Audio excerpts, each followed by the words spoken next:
What's up, YouTube? Out here again, at least before it's dark, but it's still getting dark. It's about 7:40 in the PM. I don't know what that is, military time, but it's up there. Let's see. Working on this rear end here. I got these perches right here. I got the rear end about as straight as I could. Drilled out. I didn't drill out the holes again, but I used what I had, basically. A die grinding bit right there on my drill. It worked good enough. Now basically I just had to notch the corners a little bit to get the rear end to sit this way and this way as straight as I could. I might can measure it out just to show you guys. Let's see. And I'm going off the surface here. They're about the same thickness on each side, and these are pushed all the way against the axle with a nut down here, so it's close. But if I go like, get it on there, make it about as even as I can, you can see it's about 10.5. 10.5 minus a couple of 16ths, maybe 16th. And this side, try to get it about even. Damn it, this phone. There. Try to get it about even. Right there. You can see we're a little bit under. The phone shows it more drastic, but we're about, I don't know, maybe an 1/8 or less off from side to side. Is that too much? I don't know. I mean, this whole frame is kind of twisted in the back. It was that way when I got it. I mean, the front, put a level on the front, the bubble sits in the middle of the front level.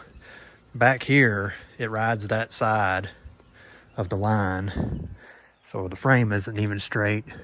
And I can't measure the axle this way with one hand, but basically I put the tape measure in this body mount hole here, and then I run it all the way back to about right here. I use this surface right here, and it's like 94.5. One side was like just a hair under 97.5, and this side it's hard to even see. It's so close it's hard to even see, but it's like within, I mean, just a tiny bit. I think that will be fine.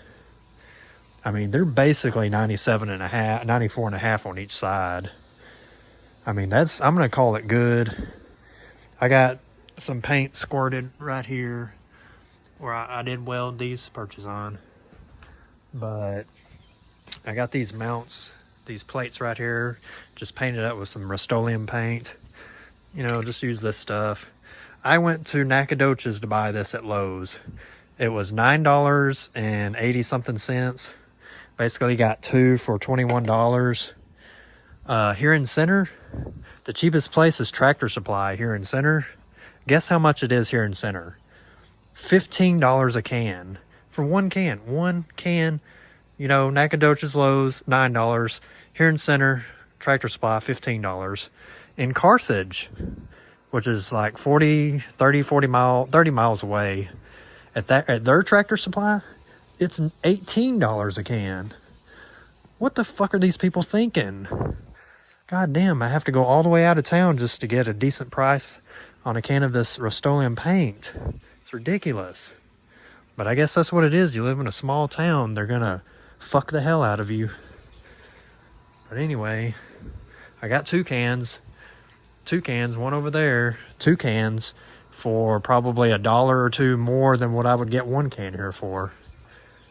I mean, goddamn.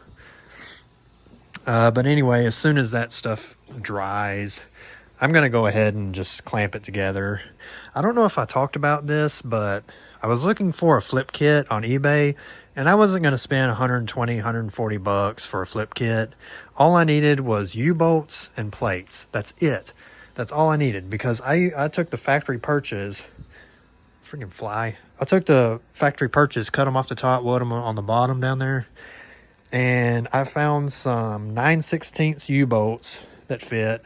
They were like 24 or 28 bucks for a set with washers and bolts. I think they're made by Rough Country. They've got like an E coating on them. They look good. The factory U-bolts are 9/16 inch thick, so those should be fine.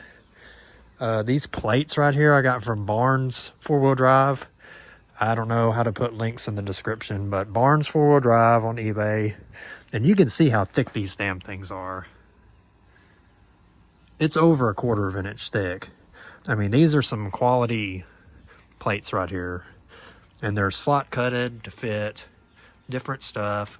I had to notch right here because where my bolt ended up, it was right in the middle. So I just took a torch over there and just kind of sliced a little bit right there.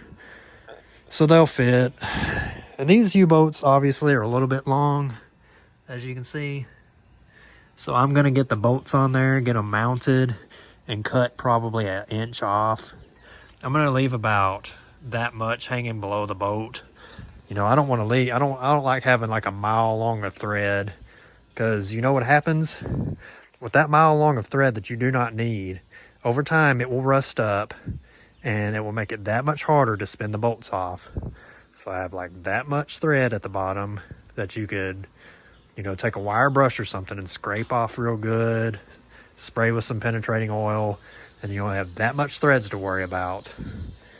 So we don't need long ass bolts or long ass studs or whatever. But that will be, after these dry, I'm going to get this all just tightened down.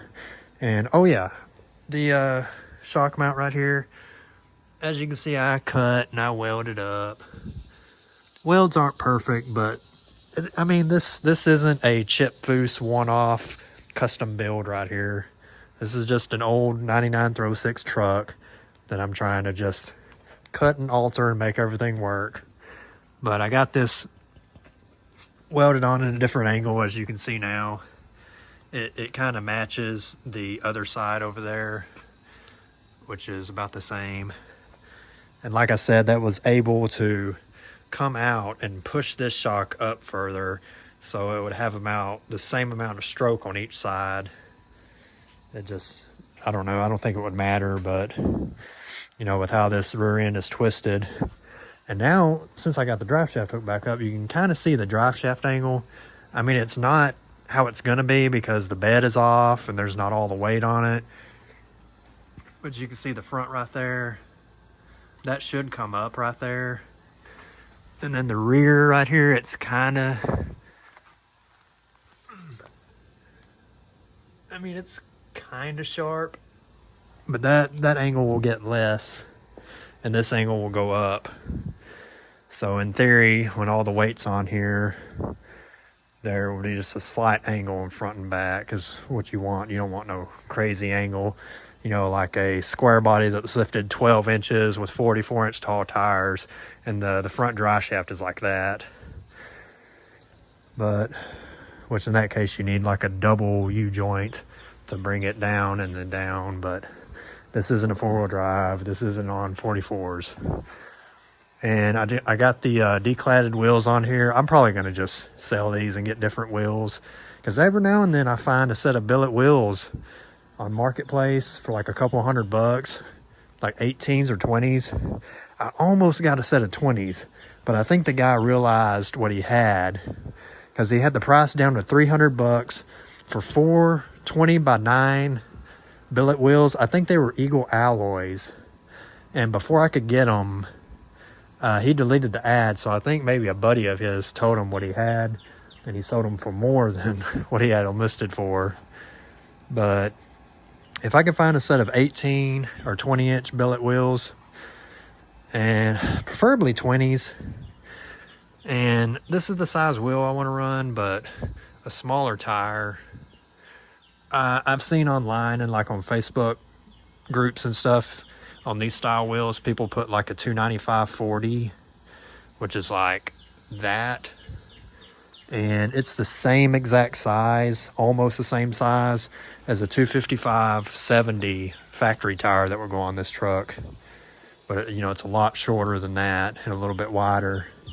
So either that, or if I could search Marketplace when I have my money up again and find like a good set of billet wheels or something.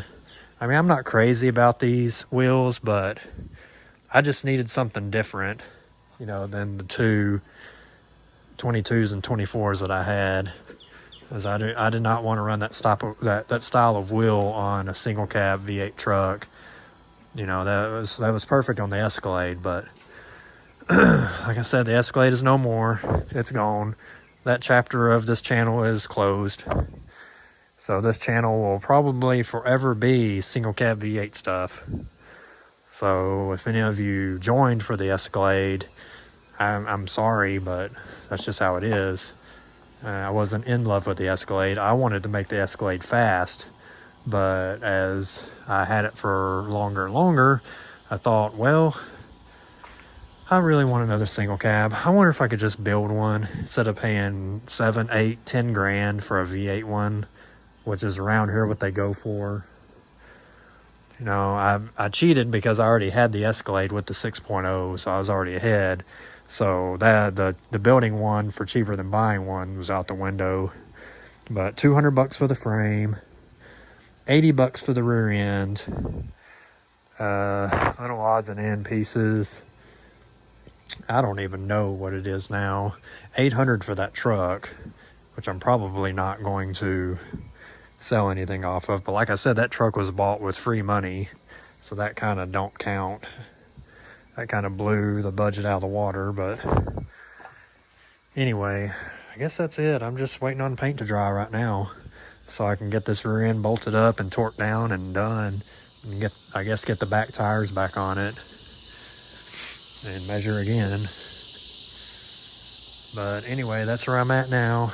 I'm leaving everything off the engine right now, like the manifolds and stuff. Everything is off because pretty soon I'm going to have to throw the wire harness back on, get it snapped into place, and the wire harness runs under there and over there and out here, and snip off some stuff because there's no cats, no secondary O2 sensors. Don't need none of that shit where we're going. But I am going to put the AC back on because, man, I'm burning up. Might as well have it too. And I still got the Escalade front core support with the oversized radiator, the Escalade AC condenser. All the Escalade interiors is going in that truck. Escalade doors, hopefully they fit. Escalade dash, wire harness, everything. Electric mirrors. I still need to work on this cab, get this floor cleaned up, but I'm trying to get the frame situation kind of done and under control, because I'm trying to sort stuff, put stuff together, and just see what I'm missing, see what I can go ahead and scrap and get rid of. But the one part that keeps eluding me is fuel lines. Fuel lines. That is literally, I think, the only part I need, other than getting a few more fittings up there for the brake lines. The brake lines and the run to the master cylinder, I'm gonna do some fittings and some other stuff for that, but that's just little stuff. The wire harnesses ran. That fuel pump out of that parts truck is in there. It's all plugged in. I've tested the wiring. The fuel pump comes on. Back here, I've got the plug for the bed back here. This ground right here. This ground used to run right here, but I cut it and ran it to right there. Here's this ground right here that I sanded down to make sure it was clean. There's a wire here I need to repair that got squished, I guess, when the other guy took the cab off. Probably laid it right here and it squished it. Probably need to tape up some of this loom a little bit better and tape all this up. It's just this plastic looming is just all dried up and no good. But anyway, okay, that's 14 minutes of rambling. That's enough. Thanks for watching, and when I have any more substantial updates, I will make another video. But here it's just little shit here and there. Nothing really changes. The other thing is this drive shaft. there's a lot of the yoke pulled out right there. I don't know if that's okay or if I would benefit having the drive shaft lengthened a little bit. I don't know. I don't know what would be proper right there, but that only happened because this axle got pushed back for the flip kit. But I'm guessing it's okay because I don't ever hear of anybody doing flip kits and needing to lengthen their drive shaft. And I mean, this is a factory short bed regular cab drive shaft, and this is where the V8 would sit. It's, you know, bolted in the cross member, and that's all good. This is all factory stuff. So everything on this frame is technically factory. But anyway, oh man, I'm sweating my ass off. All right, guys, thanks for watching. You guys have a great day or night, and I will come back at you whenever I have a little bit more, I guess, accomplished.